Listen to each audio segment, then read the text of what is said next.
Guru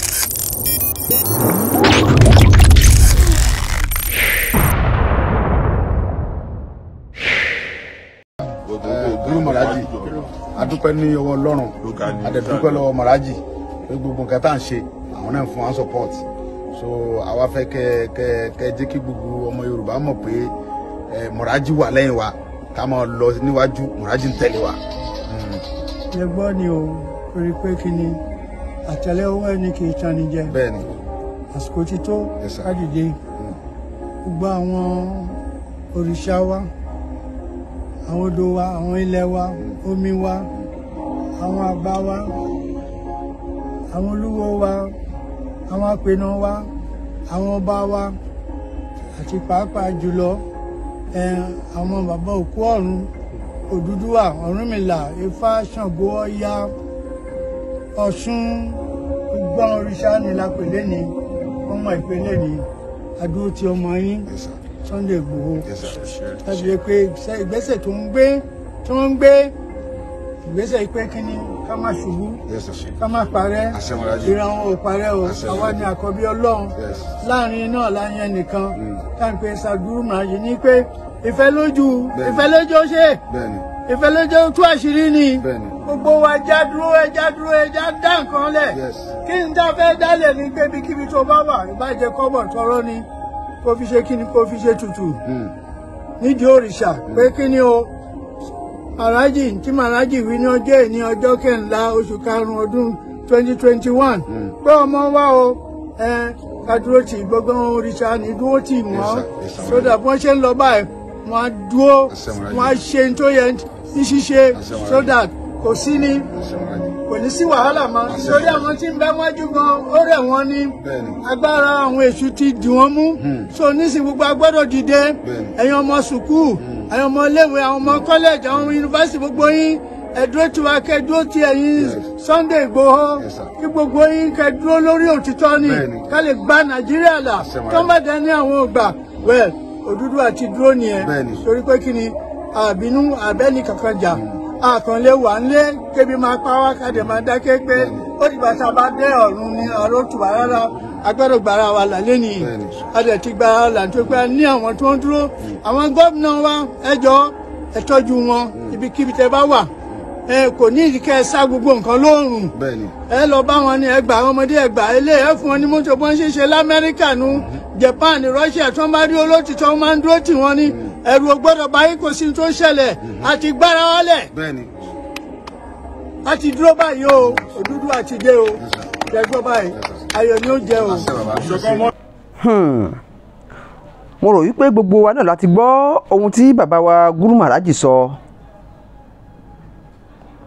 wọ́n ní gbogbo àwa ọmọ Yorùbá lọ́kùnrin àti lóbìnrin wa ẹ jẹ́ ká pawọ́pọ̀ ká dúró ti olóyè Sunday Igboho ká jọ ṣe àṣeyọrí lápapọ̀ ìyà ò gbọ́dọ̀ jọmọ Yorùbá o a gbọ́dọ̀ wòran o ayé yìí ni ká ti bẹ̀rẹ̀ sí gbádùn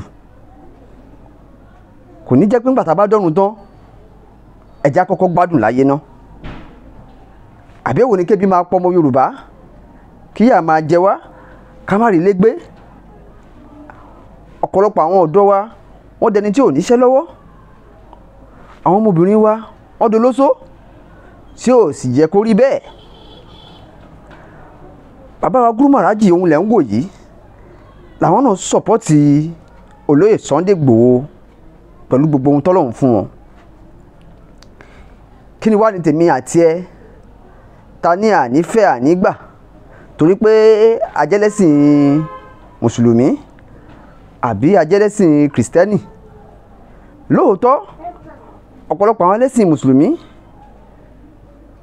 tó jọmọ Odùduwà gidi wọ́n ti sọ̀pọ́tì wa o bẹ́ẹ̀ lárí lẹ́lẹ́sìn kìrìsìtẹ́nì náà tó jọmọ Yorùbá gidi tí wọ́n ti sọ̀pọ́tì wa ṣùgbọ́n yìí tẹ́ kọ̀tẹ́ náà ní sọ̀pọ́tì Odùduwà nation ẹ̀yin ni mẹ́sẹ̀jì mi yìí ń tabá o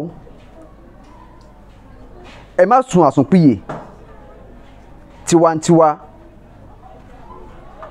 bẹ́ẹ̀ ni tiwantiwa ẹ jẹ́ ká dìde ká dúró ti olóyè Sunday Ìgbòho ọmọ Adéyẹmọ. Ká jọ ṣàṣeyọrí nínú iṣẹ́ ilé yìí. Odùduwà ó gbé gbogbo wa o. Àmín. What a great success it was yesterday when Chief Sunday Adeyemo Igboho Oòṣà had an honorable visit to the Ataoja of Oshogbo land. Just on his arrival to Osun State, it was like everyone in the state were expecting his great visit. They came out in thousands to welcome him till he got to the axis he was to address the people.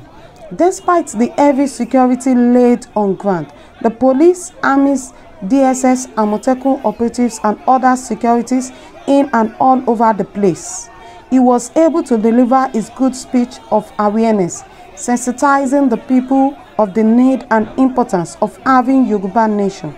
He was accompanied by his spokesman, who is one of the very people fighting for the freedom and emancipation of Oduduwa's sons and daughters, Mr. Olayomi Koiki, known as White Lion, being the CEO of Koiki Media. Mr. Olayomi Koiki, being the spokesperson of Chief Sunday Adeyemo Igboho Oòṣà, spoke to the people on why they should endorse Yoruba nation. He opened their eyes to the fact that we are being enslaved in our own land, which need to stop.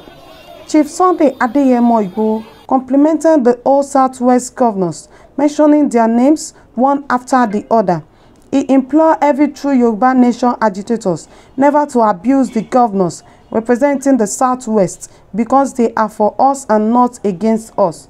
He told every Oduduwa sons and daughters not to fight the police, army, civil defense, DSS or any other security operative as long as they are Yorubas or Igbos. Just after his speech, giving the microphone to the Babaloja, who complimented Igboho Oòṣà for great job being done for the emancipation of Yorubas.